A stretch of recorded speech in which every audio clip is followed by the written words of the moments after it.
লিপ্ত হয় না, তোমরা গুনাহ ছেড়ে দাও আর নেক আমল করতে থাকো, নেক আমলের মাত্রা বাড়াইয়া দাও। আমার কোনো বান্দা বান্দি যদি রজব মাসের মধ্যে যদি গুনাহ ছেড়ে দিই আর আমাকে যদি বলে আল্লাহ আমি নিজের প্রতি জুলুম করিয়াছি, ব্যভিচার করিয়াছি, প্রভু প্রভু গো ওগো আল্লাহ আমি আগে বুঝি নাই, আল্লাহ এখন বুঝে আসছে, আল্লাহ আমি জুলুম করে ফেলছি, আল্লাহ গুনাহ করিয়াছি, এখন থেকে ওয়াদা করলাম আর গুনাহ করব না, আল্লাহ বেশি বেশি নেকের কাজ করব। ওগো মালিক তুমি আমাকে নেক কাজ করার তৌফিক দাও। আল্লাহ তাআলা বলেন আমার যে সমস্ত বান্দা বান্দীরা রজব মাসের মধ্যে গুনাহ ছেড়ে দিবে, বেশি বেশি নেক আমল করবে, আমি মহান আল্লাহ ওই বছর 12টি মাসের ভিতরে নেক আমল করার তৌফিক দান করব। চেষ্টা করলে গুনাহ থেকে বাঁচা যাবে না, আল্লাহর কাছে দোয়া করতে হবে, আল্লাহ তুমি আমাকে তৌফিক দাও, ঠিক কিনা? ভাইরা আমার এবার আসল লক্ষ্য করুন, আল্লাহ পাক রব্বুল আলামিন এই রজব মাসের 26শে দিবাগত রজনীতে আল্লাহর নবী বিশ্ব নবী রহমাতুল লিল আলামিন মেরাজে গিয়েছিলেন, ঠিক কিনা? মেরাজে 2টি পড়ব আমি আপনাদের সম্মুখে যে আয়াতে কারিমা তেলাওয়াত করেছি, আয়াতের ভিতরে এখনো ঢুকিনি। যেহেতু রজব মাসের আংশিক কিছু আলোচনা আপনাদের সামনে করতে হবে। আল্লাহর নবী বিশ্ব নবী রহমাতুল লিল আলামিন রজবের চাঁদ দেখলে কোন দোয়া পড়তেন? আকাশের গায়ে যখন চাঁদ উদয় হইতেন আল্লাহ রাসূল পড়তেন ওই বায়ে দোয়া পড়ছে। দোয়াটা কি? আল্লাহুম্মা পড়েন, আল্লাহুম্মা বারিক লানা ফি রজবা ওয়া শাবানা ওয়া বাল্লিগনা রমাদান। পারেন তো সবাই? শিখবেন, শিখার চেষ্টা করবেন। 5 ওয়াক্ত নামাজের পরে এই দোয়াটা তেলাওয়াত করবেন, পড়বেন আল্লাহুম্মা বারিক লানা ফি রজবা ওয়া শাবানা ওয়া বাল্লিগনা রমাদান। হায় আল্লাহ ওগো মালিক রজব আল্লাহুম্মা বারিক লানা ফি রজবা ওয়া শাবানা ওয়া বাল্লিগনা রমাদান।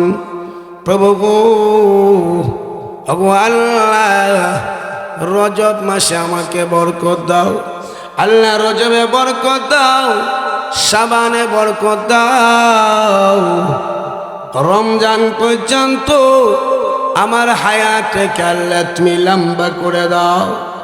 প্রভু প্রভু গো আল্লাহ বরকত শব্দটা হচ্ছে ব্যাপক, এটা এক করতে পরিণত নয়। এর অর্থ হল আল্লাহ তুমি আমার হায়াতের ভিতরে বরকত দাও, আল্লাহ আমার হায়াতের জিন্দেগির ভিতরে বরকত দাও, আল্লাহ আমাকে ঝামেলা মুক্ত করে দাও। ওগো মালিক আমার কামার মধ্যে বরকত দাও, আমার রিজিকের ভিতরে বরকত দাও, আল্লাহ রমজান আসার আগে আগে আমাকে ঝামেলা মুক্ত করে দাও। ওগো মালিক আমি যেন এমন ঝামেলার মধ্যে ফেলে দিও না, যেন ঝামেলার মধ্যে পড়ে আমি রমজানকে হারাইয়া ফেলি। আল্লাহ রমজান আসার আগে আগে আমাকে ঝামেলা মুক্ত করে দাও, আল্লাহ আমার ব্যবসার ভিতরে বরকত দিয়া দাও, আল্লাহ আমার হায়াতের ভিতরে বরকত দাও। এর অর্থ হলো গো মালিক, রমজান পর্যন্ত আমার হায়াতকে তুমি পৌঁছায়া দাও। ওগো মালিক, আমি যেন রমজানের ইবাদত থেকে আল্লাহ তুমি আমাকে বঞ্চিত করো না,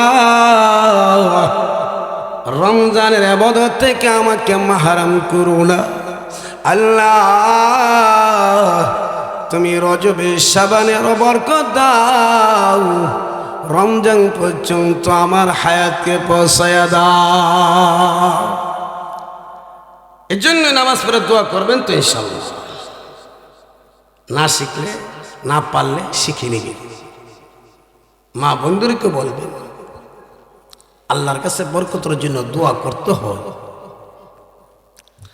এবার আসুন আমার লক্ষ্য করুন, আল্লাহ নবী বিশ্ব নবী রাহমাতুল লিল আলামিন মেরাজে গিয়েছিলেন। মেরাজ সত্য, মেরাজ কি সত্য না?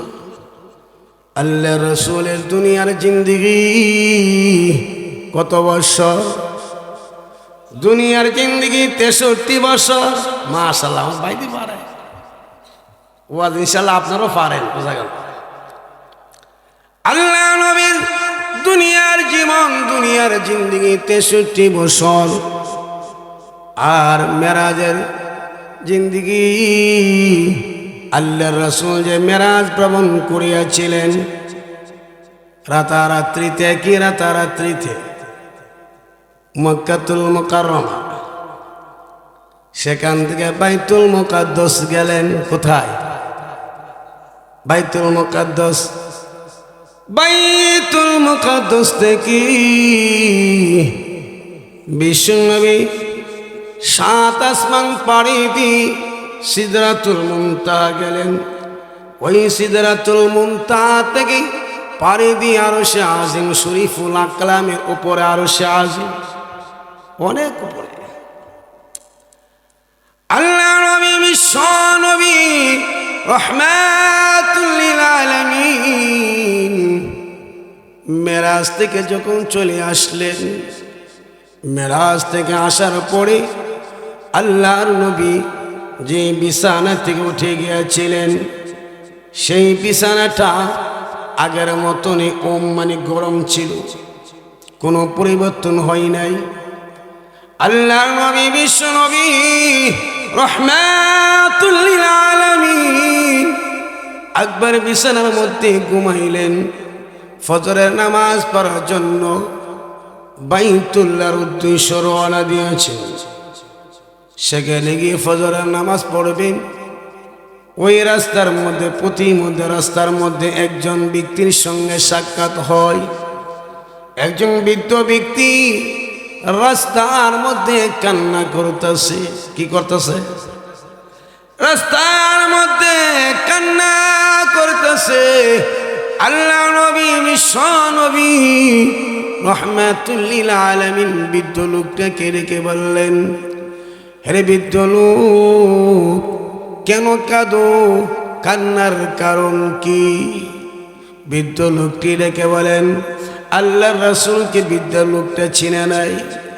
ডেকে বলেন, আমি কান্নার কারণ হলো আমি একজন ইহুদি খ্রিস্টান পাদ্রীর বাড়িতে, একজন খ্রিস্টান ব্যক্তির বাড়িতে আমি কাজ করি।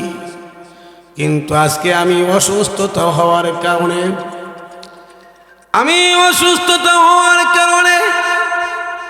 আমার দিন হয়ে গেছে, এই জন্য আমি কান্না করতেছি। আমাকে যদি মারে। আল্লাহ নবী বিশ্ব নবী রাহমাতুল লিল আলামিন বৃদ্ধ লোকটিকে বললেন, হে বৃদ্ধ বাবাজি, আর কাঁদতে হবে না, কাঁদিস না। আমি তোমার জন্য ইহুদির বাড়িতে যাব, তোমার পক্ষে হয়ে আমি তোমার জন্য সুপারিশ করব। দেখছেন না বিশ্বনবী কিরকম ছিল? তোমার পক্ষ থেকে আমি সুপারিশ করব। আল্লাহ নবী বৃদ্ধ লোকটিকে নিয়ে ইহুদির বাড়িতে চলে গেলেন। সেখানে যাওয়ার পরে ইহুদিকে বললেন, এই লোকটি তোমার বাড়িতে কাজ করে আজকে অসুস্থতা ছিল, শারীরিক অসুস্থতার কারণে টাইম মতে আসতে পারে নাই। এই জন্য ওই ব্যক্তির পক্ষ থেকে আমি তোমার কাছে মাপ চাচ্ছি। বৃদ্ধ লোকের পক্ষ থেকে আমি তোমার কাজ করে দিব। অতএব বৃদ্ধ লোকটাকে তুমি কিছু বলবা না। ইহুদি ডেকে বলেন, ওগো আল্লাহর নবী, হ্যাঁ মুহাম্মদ, আপনি কি আজকে রজনীতে মেরাজে গিয়েছিলেন? আপনি কি শেষ নবী মুহাম্মদুর রাসূলুল্লাহ?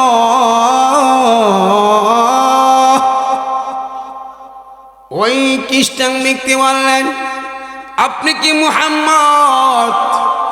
আপনি আজকে রজনীতে মেরাজে গিয়েছিলেন কিনা? আল্লাহর নবী ডেকে বলেন, হে ইহুদি, তুমি কি করে জানতে পারলা আমি মেরাজে গিয়েছিলাম? মেরাজের ঘটনা আমি কারোর কাছে বলি নাই, তুমি কেমনে জানতে পারলা? কিভাবে জেনেছ আমাকে বলো। আপনি কি মুহাম্মদ? আপনি কি মেরাজে গিয়েছিলেন? হ্যাঁ আমি গিয়েছি। তখন ইহুদি ব্যক্তি ডেকে বলেন, ওগো নবীজি, তাওরাত কিতাবের ভিতরে পেয়েছি, আমি তাওরাত কিতাবের অনুসরণকারী। তাওরাত কিতাবের ভিতরে পেয়েছি যিনি শেষ নবী হবেন মুহাম্মদুর রাসূলুল্লাহ। ওই মুহাম্মদুর রাসূলুল্লাহ সাল্লাল্লাহু আলাইহি ওয়াসাল্লাম মেরাজে যাবেন। মেরাজ থেকে আসার পরে মসজিদে ফজরের নামাজ পড়ার আগ মুহূর্তে একজন বৃদ্ধ ব্যক্তিকে সুপারিশ করার জন্য একজন খ্রিস্টান ব্যক্তির কাছে যাবে। এজন্য আমি জানতে পেরেছি আপনি আখিরি নবী, সর্বশেষ নবী। ইহুদি ব্যক্তি ডেকে বলেন, ওগো নবীজি, শেষ নবীর আগমন ঘটে গেলে আর তাওরাত কিতাবের অনুসরণ করা যাবে না। তাওরাত কিতাবের অনুসরণ করলে চলবে না, কোরআনের অনুসরণ করতে হবে। মুহাম্মদুর রাসূলুল্লাহ সাল্লাল্লাহু আলাইহি ওয়াসাল্লামের অনুসরণ করতে হবে। ইহুদি ডেকে বলেন, ওগো নবীজি, আর দেরি করতে চাই না। ওগো নবীজি, আপনি আমাকে কালিমা পড়ায়া দেন, আমাকে মুসলমান বানাইয়া ফেলেন। আল্লাহর নবী, বিশ্ব নবী রাহমাতুল লিল আলামিনের হাতে হাত রেখে বয়াত গ্রহণ করে ওই ইহুদি কালিমা পড়ে মুসলমান হয়ে গেলি। সে মুসলমান হয়ে গেছে। আল্লাহ নবী, বিশ্ব নবী রাহমাতুল লিল আলামিনকে বললেন, ওগো নবীজি, বৃদ্ধ লোকটাকে আমি আজকে থেকে মুক্তি করে দিলাম। অতএব মেরা সত্য, শুধু তা নয়, আল্লাহ নবী, বিশ্ব নবী রাহমাতুল লিল আলামিন ফজরের নামাজে গেলেন, নামাজ পড়লেন, বাইতুল্লাহ নামাজ পড়লেন। নামাজের পরে লোকজনকে বললেন, আজকে রজনীতে আমি মেরাজে গিয়েছিলাম মক্কা থেকে বাইতুল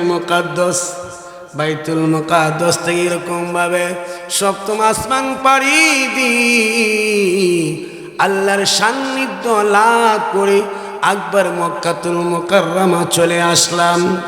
এই কথা শোনার পরে লোকজন আশ্চর্য হয়ে গেলেন। এর মধ্য থেকে আবু জাহেল বললেন, হ্যাঁ মুহাম্মদ, সেটা কি করে সম্ভব? আপনারা বলেন, আল্লাহর পক্ষে সম্ভব কিনা?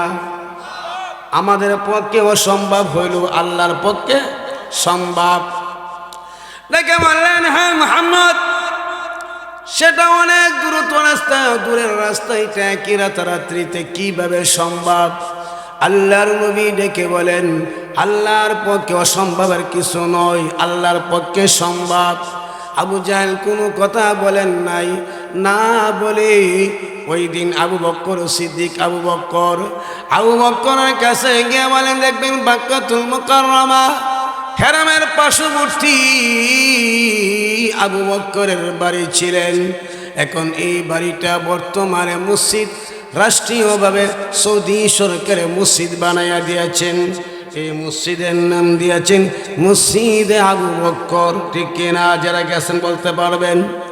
আবু বকরের কাছে গিয়ে বললেন, হে আবু বকর, শুনছুনি? কি ব্যাপার, কি কথা শুনছিনি বলো। আবু বকর, তোমার বন্ধু মুহাম্মদ নাকি আজকে রজনীতে আল্লাহর সান্নিধ্য লাভ করে আসছেন। কিভাবে? মক্কা থেকে বাইতুল মুকাদ্দাস গেল, সপ্তম পাড়ি দিয়ে আল্লাহর সান্নিধ্য লাভ করি একবার মক্কা এসে ফজরের নামাজ পড়লো। সেটা তো কখনো সম্ভব নাই। এবার তুমি বলো। আবু বকর ডেকে বলেন, এই কথাটা কার জবান থেকে শুনছেন? মুহাম্মাদের জবান থেকে শুনিয়াছি। আবু বকর বললেন, মুহাম্মদ যদি কথাটা বলে থাকে তাহলে এই কথাটা সত্য।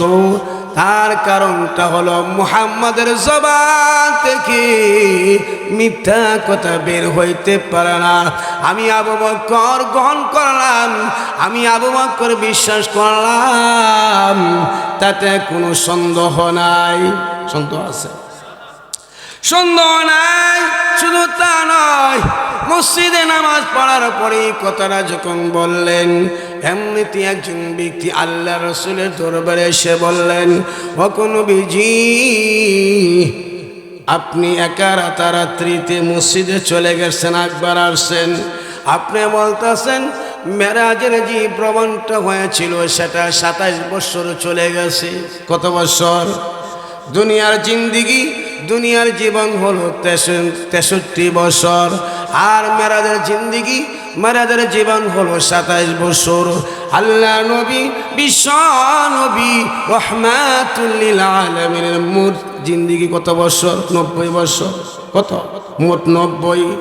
একজন ব্যক্তি বললেন, ওগো নবীজি, সেটা তো আমার বিশ্বাস হচ্ছে না। আল্লাহর পক্ষে সম্ভব। একটা লোক আল্লাহর পক্ষে সম্ভব যদি আল্লাহ চান। ওই ব্যক্তি সে মুসলমান ছিল না, সে কাফের ছিল, মুসলিম ছিল। সে বাড়িতে রওনা দিয়েছেন, বাজার থেকে একটি মাছ খরিদ করলেন, কিনলেন। বাজার থেকে একটি মাছ কিনে বাড়িতে নিয়ে গেলেন।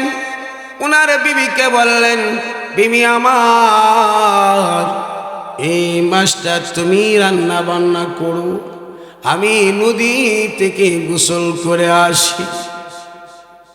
নদীতে যখন গোসল করার জন্য গেলেন, কাপড়গুলো যখন নদীর তীরে রাখলেন, পাড়ে রাখলেন, পানির ভিতরে যখন ডুব দিলেন, এমনিতে ওই স্থান থেকে অন্য স্থানে চলে গেলেন। আর ডুব দেওয়া অবস্থায় ছিল পুরুষ। একবার যখন সে ডুব থেকে যখন উঠলেন, বাসলেন, সে একজন সুন্দরী রূপসী মহিলা পরিণত হয়ে গেছে। মহিলা হয়ে গেছে। কি মহিলা? আরেক দেশে চলে গেলেন, কিন্তু রাস্তা খুঁজে বের করতে পারছে না। ওই দেশের একজন রাষ্ট্রপ্রধান, সে কি করলেন, এই মহিলা রূপসী সুন্দরী মহিলাকে দেখি রাজ প্রসাদে নিয়ে গেলেন, সেখানে নিয়ে বিবাহ করলেন। অনেক দিন সংসার করলেন। 27 বছর একাধারে সন্তান, 27 বছর জীবনযাপন করলেন, সংসার করলেন, অনেক সন্তানাদির মা হলেন। 27 বছর পরে একবার নদীতে এসে যখন গোসল করলেন, গোসল দেওয়ার পরে একবার যখন ডুব দিলেন, আগের স্থানে চলে আসলেন। আগের স্থানে কি চলে আসে, এখন পুরুষ হয়ে গেছি। দেখেন নদীর পাড়ে যে কাপড় রাখছিলেন সেই কাপড় সে পরিধান করলেন। বাড়িতে আসলেন, বাড়িতে এসে বিবিকে বললেন, বিবি আমার এখন কি তোমার রান্না বান্না হয় নাই? বিবি ডেকে বলেন, স্বামী আমার এই মাত্র না আপনি গেলেন, এই মাত্র আপনি গেলেন, এখনো তো আমার হাতের কাজ শেষ হয় নাই, আপনি আসা বলতেছেন তাড়াতাড়ি এখন কি রান্না বান্না হয় নাই? ওই ব্যক্তির বোঝার আর বাকি রইল না। সে বললেন, আল্লাহ নবী বিশ্ব নবী রহমাতুল লিল আলামিন যে বলছে আল্লাহর পক্ষে সম্ভব। বিবিকে ডাক দিয়ে বললেন, বিবি আমার রান্না বান্না করতে হবে না, পবিত্র হও, আল্লাহ নবী বিশ্ব নবী রহমাতুল লিল আলামিনের দরবারে যাব। নবীজির কাছে এসে বললেন, ওগো নবীজি আমার বিশ্বাস হয়েছে আপনি মেরাজে গিয়েছেন, আপনার মেরাজ সত্য। ওগো নবীজি আর দেরি করব না, আপনি আমাকে কালেমা পড়ায়া মুসলমান বানায়া দিন গো নবীজি। ওই ব্যক্তি আল্লাহর নবীর হাতে হাত রেখে কালেমা পড়ে মুসলমান হয়ে গেছে। বিশ্বাস হয়েছিল মেরাজ সত্য, মেরাজের অনেক ঘটনা আছে। এজন্য আল্লাহ পাক রব্বুল আলামিন বলেন, এরকম ভাবে আল্লাহ নবী বিশ্ব নবী রহমাতুল লিল আলামিন সাহাবা কেরামদেরকে নিয়ে যখন আলোচনা করতেছেন, দুইজন ওমরের জন্য দোয়া করিয়াছিলেন। আল্লাহর নবী বিশ্ব নবী রহমাতুল লিল আলামিন কয়জন ওমর? দুইজন ওমরের জন্য দোয়া করিয়াছিলেন। একজন হলো খাত্তাবের পোলা ওমর, যার নাম ওমর রাদিয়াল্লাহু তাআলা আনহু। আরেকজন হলো হিশামের পোলা ওমর, যার নাম হলো আবু জাহেল। আল্লাহ নবী বিশ্ব নবী রহমাতুল লিল আলামিন দুইজন ওমরের জন্য দোয়া করিয়াছিলেন, প্রভু গো দুইজন ওমর থেকে আল্লাহ যাকে তোমার পছন্দ হয় আল্লাহ তুমি সে একজনকে ইসলামের জন্য নির্বাচিত করো। দুজনের প্রভাব ছিল।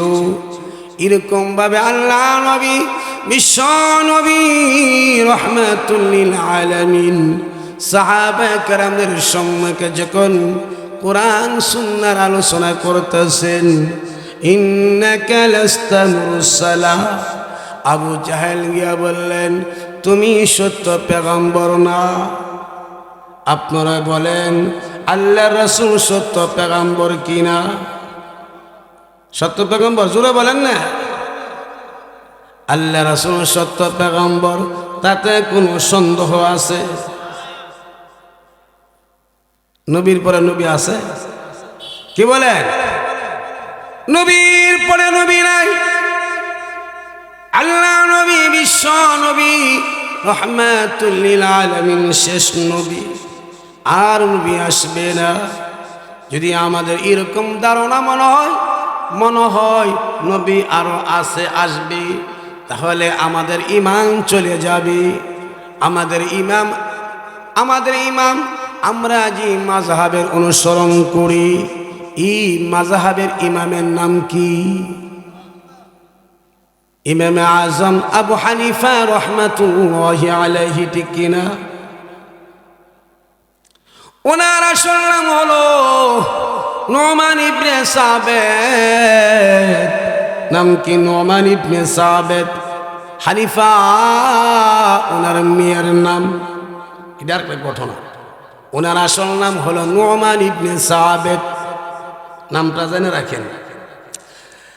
এবার আসল লক্ষ্য করুন, ইমামে আজম আবু হানিফা রহমাতুল্লাহি আলাইহির কাছে এক ইহুদি গেলেন, গিয়া বললেন, মুহাম্মদ আরো আছে।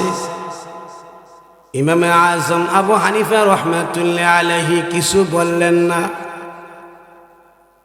যদি সেই ব্যক্তির কথার স্বীকৃতি দেই, যদি বলে হ্যাঁ, তাহলে ইমান চলে গেল।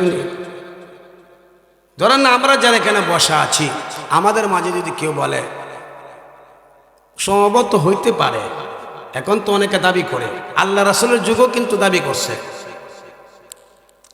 যদি বলেন হইলে হইতে পারে, ঈমান চলে যাবে। তার কারণটা হলো আল্লাহ নবী, বিশ্ব নবী, রাহমাতুল লিল আলামিন, সত্য নবী, সত্য পেগম্বর, তাতে কোনো সন্দেহ নাই। সন্দেহ আছেনি? আবু জাহেল যখন বললেন ইন্নাকা লাস্তা মুরসালা, তুমি সত্য পেগম্বর না, সত্য রাসূল না। আবু জাহেল কথা বলার পরে আল্লাহ নবী, বিশ্ব নবী, রাহমাতুল লিল আলামিন অনেক কষ্ট পাইলেন, হুজরে চলে গেলেন, কান্না করতেছি।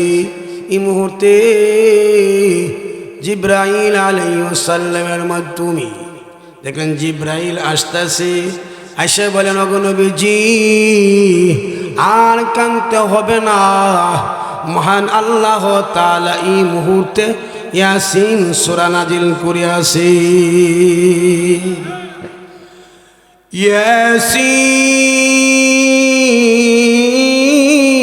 ইয়াসিন ওয়াল কুরআনিল হাকীম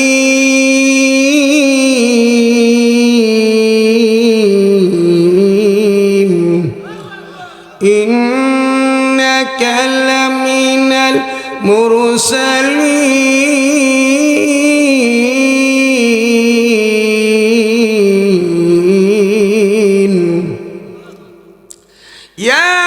ইয়াসিন, আল্লাহ পাক রব্বুল আলামিন ইয়াসিন সূরার ভিতরে বললেন ওগো নবীজি আমি আল্লাহ যা কিছু সৃষ্টি করলাম সবগুলোর মধ্যে আমি আল্লাহ আপনাকে সরদার বানায়া দিলাম। ওয়াল কুরআনিল হাকীম, ওগো নবীজি আমি আল্লাহ কোরআনের শপথ করে, কোরআনের কসম করে বলতাছি ইন্নাকা লামিনাল মুরসালিন, নিশ্চয় আপনি সত্য নবী, সত্য পেগম্বর। ওগো নবীজি আবু জাহেলের কথা আপনি কষ্ট নিবেন না, কষ্ট পাবেন না। ওগো নবীজি 1 লক্ষ বা 2 লক্ষ পেগম্বর আমি দুনিয়াতে প্রেরণ করিয়াছি। ওগো নবীজি আমি কার উদ্দেশ্য করে কোনো কসম করে কথা বলি নাই। ওয়াল কুরআনিল হাকীম, ওগো নবীজি আমি আল্লাহ কোরআনের শপথ করে বলতাছি, কোরআনের কসম করে বলতাছি ওগো নবীজি আপনি সত্য নবী, সত্য পেগম্বর, সত্য রাসূল, তাতে কোনো সন্দেহ না আছে। এবার আসল লক্ষ্য করুন, আবু জাহেল কিন্তু ইসলাম ধর্ম গ্রহণ করে নাই, ইসলাম ধর্ম গ্রহণ করছে। আবু জাহেলের সন্তান শুধু তা নয়, আবু জাহেল মুহাম্মদকে বলছে হ্যাঁ মুহাম্মদ, হ্যাঁ ভাতিজা, তুমি যদি বলতে পারো আমার হাতের মুষ্টির ভিতরে কি। একদিন আবু জাহেল গিয়ে বললেন হ্যাঁ মুহাম্মদ, ও আমার ভাতিজা আমার হাতের মুষ্টির ভিতরে কি আছে, তুমি যদি বলতে পারো তাহলে আমি কালিমা পড়ব, মুসলমান হব, তোমার আল্লাহকে আমি মেনে নেব, তোমাকে নবী হিসেবে গ্রহণ করব। আল্লাহর নবী ডেকে বললেন চাচা যান, আমি যদি বলতে পারি আপনি কথা দেন গো, ওয়াদা করেন আপনি কালিমা পড়বেন কিনা। হ্যাঁ পড়ব। আল্লাহর নবী বিশ্ব নবী রাহমাতুল লিল আলামিন ওই হাতের দিকে তাকায়া বললেন আমার চাচা আবু জাহেলের হাতের মুষ্টির মধ্যে যে কোনোই মাখলুকই থাকুক না কেন আল্লাহর হুকুমে কালিমা তেলাওয়াত করু। এমনিতেই আবু জাহেলের হাতের মুষ্টি থেকে কালিমার তেলাওয়াত বেশি আসলেন, লা ইলাহা ইল্লাল্লাহু মুহাম্মাদ।